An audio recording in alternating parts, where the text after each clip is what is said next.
It's a constant adjustment. Julian Boyce says he had to sell his successful 120-seat Mexican restaurant, now focusing mainly on burger deliveries. But it's also about keeping up with the coronavirus restrictions, monitored by local authorities known as the Ordnungsamt.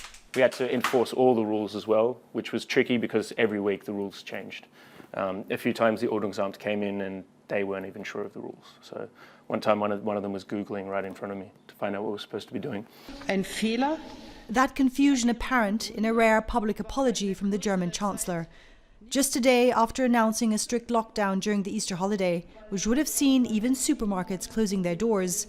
Angela Merkel said she made a mistake. It would not happen, not because it wasn't needed, but because it was too last minute and had confused people.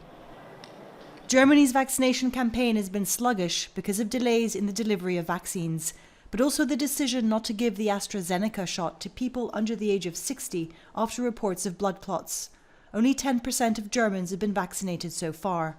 The country is facing a third wave of the virus, with Germany's top disease control body warning this one is showing signs it could be worse than the ones before.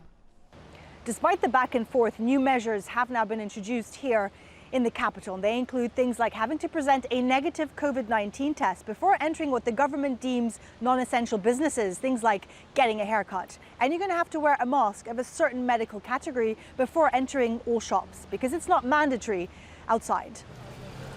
A similar theme emerges when we ask people about the lockdown measures. They could be more united. I mean, once they decide and say, we'll do it like this, and then a few days later they do something different. I find that a bit difficult. They are not consistent. Either you say there is a lockdown, then everyone stays at home. Like, for example, in Munich. Whereas in Berlin, they say one thing, but then a few days later, it's completely different. They are not consistent. If you want something done, you need to implement it hard and strict.